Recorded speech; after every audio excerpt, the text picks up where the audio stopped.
प्रिय मित्रों, स्वागत है आप सबका आपके अपने चैनल स्टडी विद प्रदीप पे। जैसा कि आप सभी लोग जानते हैं कि हर एक पेपर में पर्यावरण और पारिस्थितिकी से संबंधित प्रश्न पूछे जाते हैं, तो उस प्रकार से उसी के उद्देश्य से हम लोग ARO 2016 का जो कि पेपर आपका 20 सितंबर को होने वाला है, तो उसी के उद्देश्य से हम कुछ इंपॉर्टेंट प्रश्नों को लेके आए हैं जो लगातार UPPSC या UPSSC में या आप कह दें कि ARO में पूछे गए हैं। उन्हीं प्रश्नों की श्रृंखला है और मुझे लगता है कि ये आपके लिए बहुत महत्वपूर्ण है और कुछ इसके करंट के क्वेश्चंस हैं तो जो हम आपको करंट वाली श्रृंखला में आपके कराएंगे।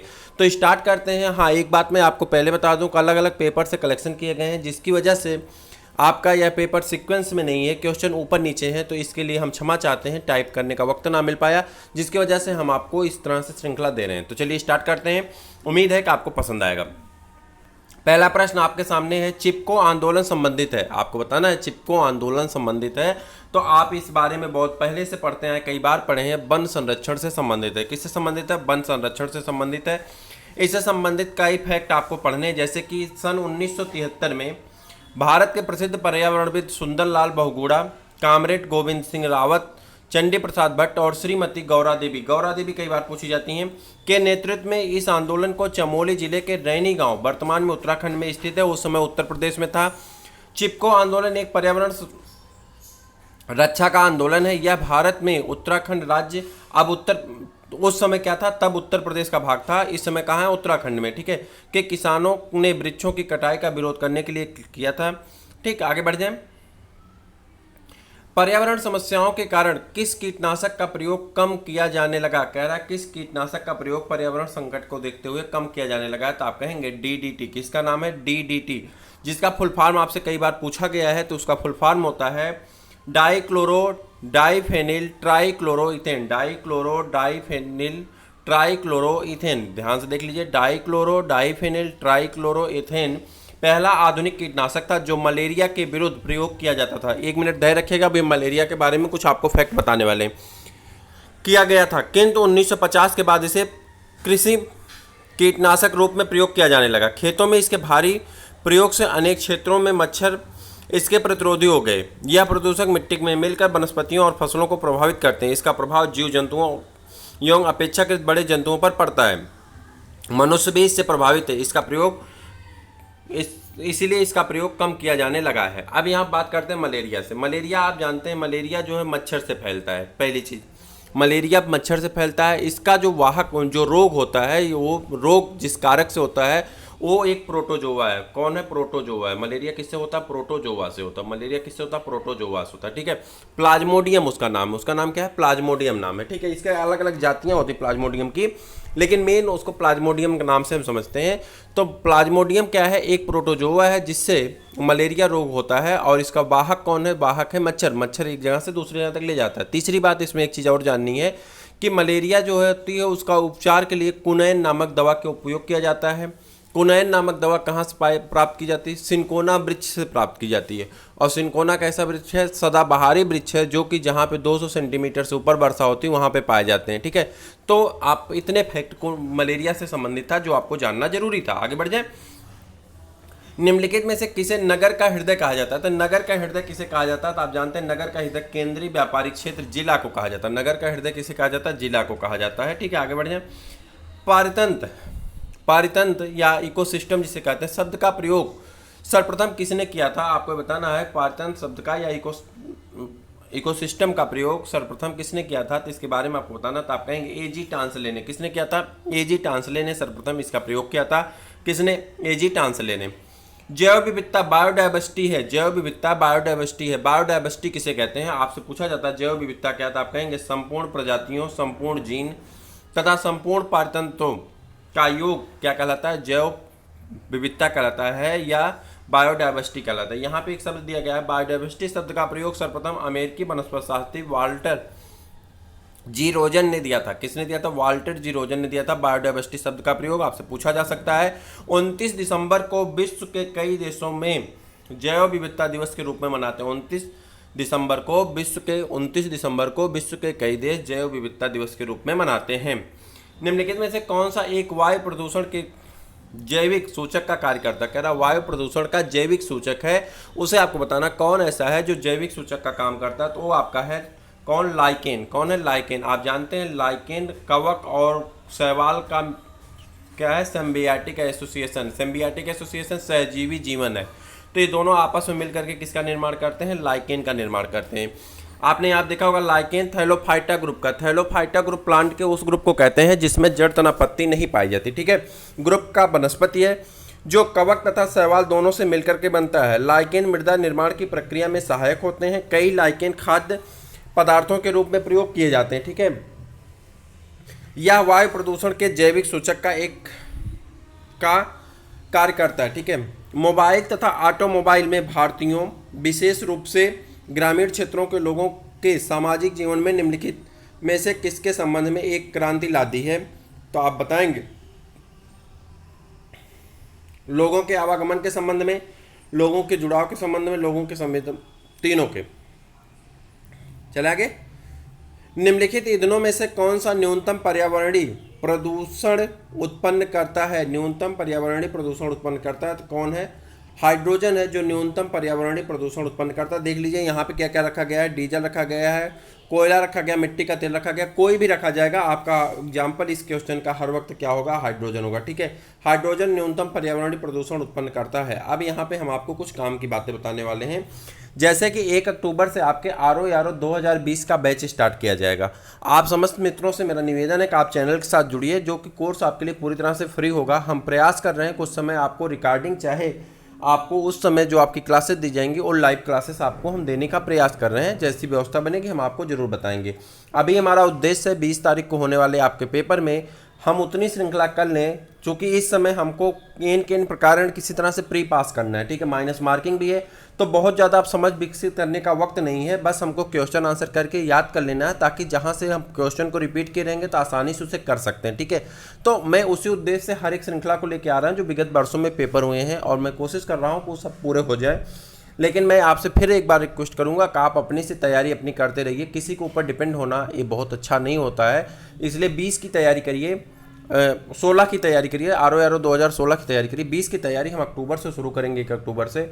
आप सबका स्वागत है। आप अपने दोस्तों को शेयर कर सकते हैं, दोस्तों के साथ जुड़ सकते हैं। मैं आपके बारे में उस सब चीज़ों के बारे में आपको बताऊंगा फिर कभी, लेकिन अभी यहाँ पे तो अब बात नहीं, अब डायरेक्ट क्वेश्चन आंसर। चलिए, जैव विविधता के संबंध में निम्नलिखित में से कौन हॉट स्पॉट माना जाता है? कह रहा है कौन हॉट स्पॉट माना जाता है? तो पूर्वी हिमालय। यहाँ पे 4 दिए गए, गंगा का मैदान, मध्य भारत, गुजरात और ये। ठीक है, अब आगे बढ़ जाते हैं। इसमें देखिए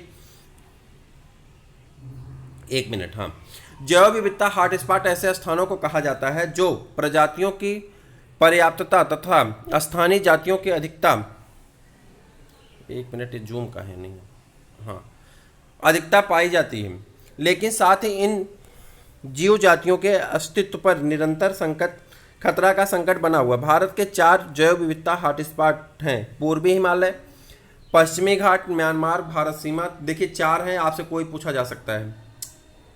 पूर्वी हिमालय, पश्चिमी घाट, म्यांमार, भारत सीमा और सुंडालैंड शामिल है। ठीक है, हॉटस्पॉट शब्द का प्रयोग सर्वप्रथम नॉर्मन मायर्स ने वर्ष 1988 में किया था। किसने?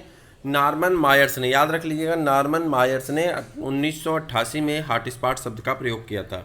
भारत के बड़े नगरों में वायु प्रदूषण का सबसे बड़ा स्रोत क्या है? वायु प्रदूषण का सबसे बड़ा स्रोत कौन है? वायु परिवहन खंड। कौन है? परिवहन खंड। जो परिवहन आपके चल रहे हैं, इससे बहुत ज़्यादा आपके क्या होते हैं? पर्यावरण प्रदूषण होता है, वायु प्रदूषण। ठीक है, निम्नलिखित में से कौन सा भारत सरकार की जलवायु कार्य योजना क्लाइमेट एक्शन प्लान के 8 मिशन में शामिल नहीं है? कह रहा है जलवायु एक्शन प्लान या क्लाइमेट एक्शन प्लान में कौन शामिल नहीं है? 8 मिशन है, कौन इसमें शामिल नहीं है? तो यहाँ पे आणविक ऊर्जा शामिल नहीं है। अब 8 के बारे में एक एक करके समझते हैं। 30 जून 2008 को नई दिल्ली में जलवायु परिवर्तन पर राष्ट्रीय कार्य योजना का शुभारंभ किया गया।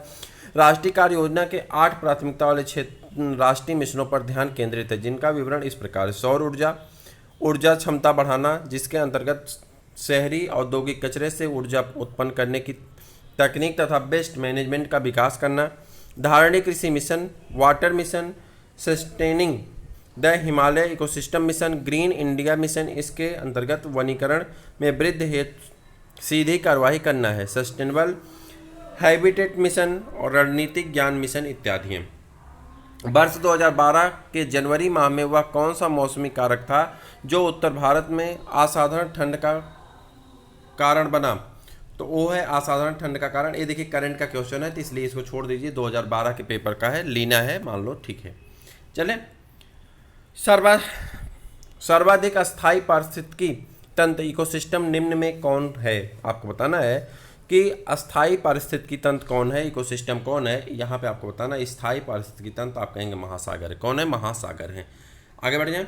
भारत का एंटार्कटिक और समुद्री अध्ययन केंद्र अवस्थित है। भारत का एंटार्कटिक और समुद्री अध्ययन केंद्र अवस्थित है। कहाँ पे अवस्थित है? तो आप कहेंगे गोवा में। कहाँ पे अवस्थित है?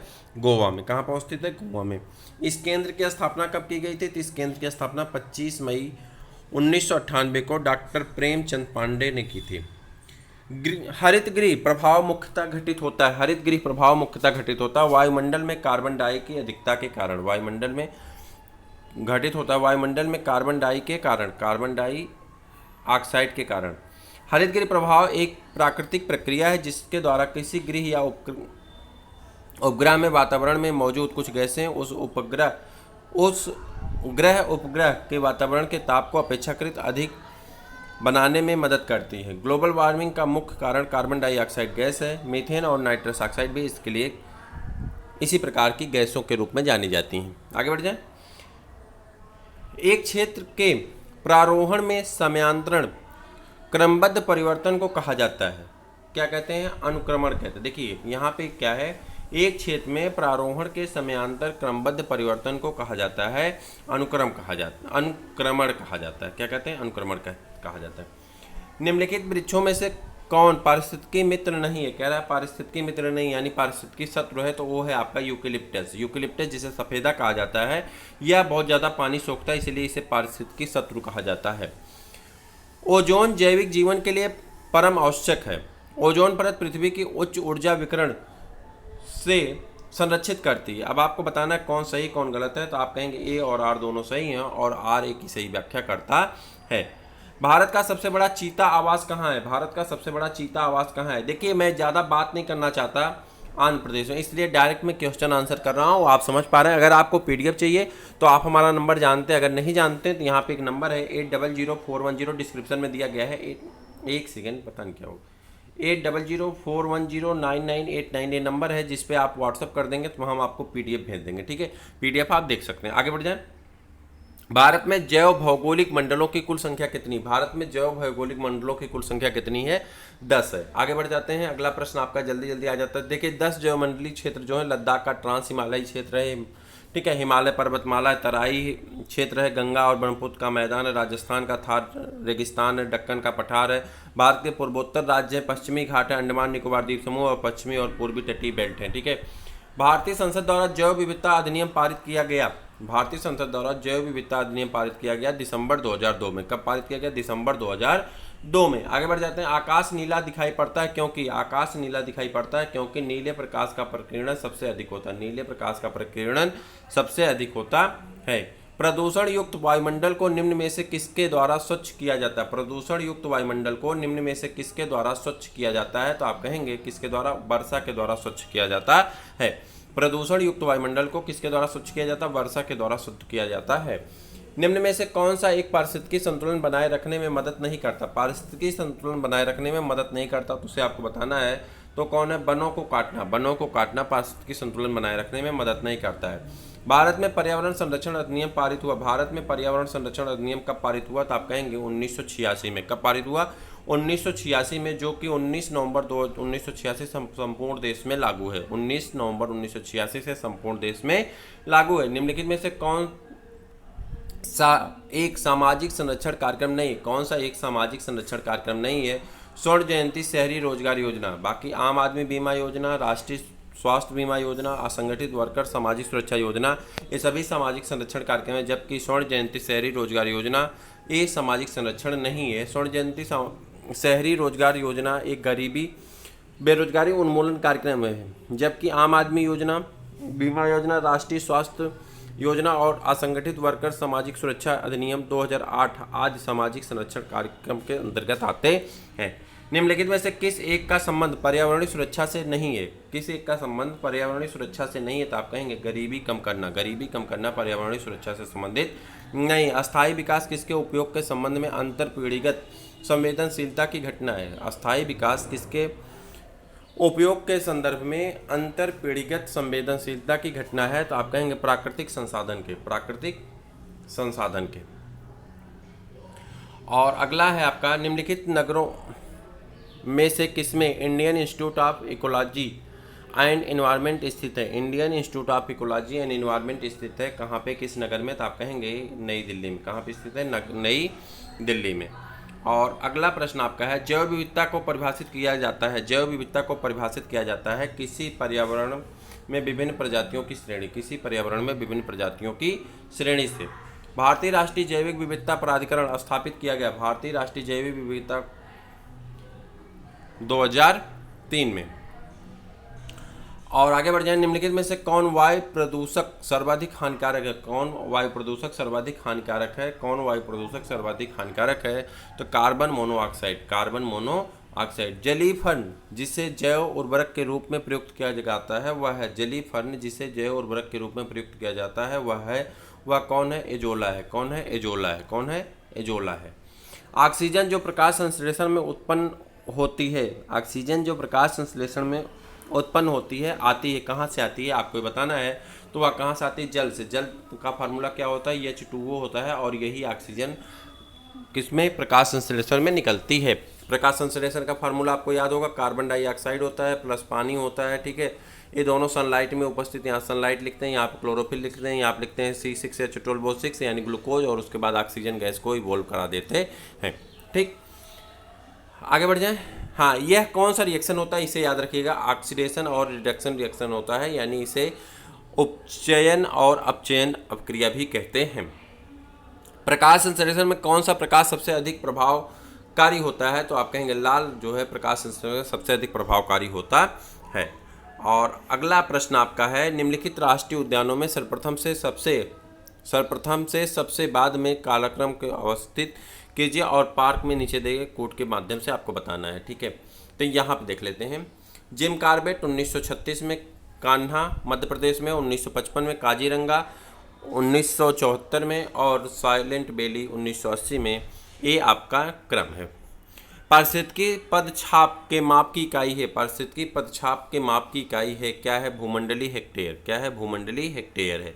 और निम्नलिखित में से कौन छत्तीसगढ़ में स्थित है? निम्नलिखित में से कौन छत्तीसगढ़ में स्थित है? तो आप कहेंगे इंद्रावती राष्ट्रीय उद्यान जो है वो छत्तीसगढ़ में स्थित है। इंद्रावती राष्ट्रीय उद्यान कहाँ पे? छत्तीसगढ़ में है। अंशी राष्ट्रीय उद्यान कहाँ? कर्नाटक में। बेतला राष्ट्रीय उद्यान कहाँ? झारखंड में। इंद्रावती कहाँ है? छत्तीसगढ़ में। और गोगामल राष्ट्रीय उद्यान कहाँ पे है? महाराष्ट्र में। कहाँ पे है? महाराष्ट्र में है। और उसके बाद ये इनका भी क्रम आपको मिलाना है। तो यहाँ पे सिमलीपाल कहाँ पे है? सिमलीपाल उड़ीसा में है। देहांग दिबांग कहाँ है? अरुणाचल प्रदेश में। नोकरेक मेघालय में। और कोल्ड डेजर्ट कहाँ पे है? हिमाचल प्रदेश में। ठीक है, अगला है आपका, जैवमंडल एक खुला विवृत तंत्र का उदाहरण है। जैवमंडल में पदार्थों के प्रारंभिक निवेश के बाद पुनः नए पदार्थों का निवेश नहीं हो सकता है, परंतु ये चीज़ें देखिए गलत है। ठीक है, तो आपका ए वाला खाली सही है, तो आप ऑप्शन हो जाएगा आपका ए सही, परंतु आर क्या है? ए सही, परंतु आर क्या है? आपका गलत है। ठीक है, आगे बढ़ जाएं। जैविक तथा अजैविक संगठनों के मध्य बिचौलिया कौन है? तो कह रहा है दोनों के मध्य में बिचौलिया कौन होता है? प्रोड्यूसर होता है, जिसे हम लोग उत्पादक कहते हैं। प्रोड्यूसर होता है जिसे उत्पादक कहा जाता है। ऊपरी वायुमंडल की ओजोन परत का क्षरण निम्नलिखित में से किससे हो रहा है? ऊपरी वायुमंडल में ओजोन परत का क्षरण किससे हो रहा है? तो आप कहेंगे क्लोरोफ्लोरोकार्बन से। किससे? CFC से, जिसे क्लोरोफ्लोरोकार्बन भी कहा जाता है। और अंतिम प्रश्न है, निम्नलिखित में से कौन एक हरित गृह गैस नहीं है? तो आप कहेंगे कौन हरित गृह गैस नहीं है? तो वो आपका है हरित गृह गैस नहीं है, ऑक्सीजन। कौन है? हरित गृह गैस नहीं है, ऑक्सीजन। ठीक है, कार्बन डाइऑक्साइड, क्लोरोफ्लोरोकार्बन और मीथेन, ये तीनों हरित गृह गैस में आती हैं। अब मैं आपको बताता हूँ कि ये आपका आज की श्रृंखला थी, और इसमें जितने भी अभी तक आपके पिछले 5 साल में जो RO में आपके प्रश्न पूछे गए थे, जो UPPCS में प्रश्न पूछे गए, उन सभी प्रश्नों को यहाँ पे शामिल हमने कर लिया। उसके डिस्क्रिप्शन के साथ भी है, लेकिन मैं डिस्क्रिप्शन को बहुत कम पढ़ा हूँ, जहाँ आवश्यकता समझ में आई वहीं पढ़ा हूँ। मैंने बहुत जल्दी पढ़ दिया उसको, इसलिए आते पढ़ दिया कि आप बस उसे सुन लीजिए, आप एक बार रिवाइज कर लीजिए। चूँकि अब रिवाइज का टाइम है, ठीक है। तो मुझे टाइम नहीं बनाना है, मैं आपको 1 घंटे में भी इसे समझा सकता था, 1.5 घंटे का वीडियो खींच सकता था, लेकिन टाइम किल करने का कोई मतलब नहीं है। आप क्वेश्चन आंसर करते हैं, मुझे पता है कि आपको बस रिवीजन करना है, तो रिवीजन आप कर रहे हैं। मुझे उम्मीद है कि आपको पसंद भी आया होगा। पसंद आया तो अपने दोस्तों को शेयर करिए, लाइक करिए, सब्सक्राइब करिए। फिर मिलते हैं किसी और वीडियो में, तब तक के लिए इजाज़त दीजिए। जय हिंद।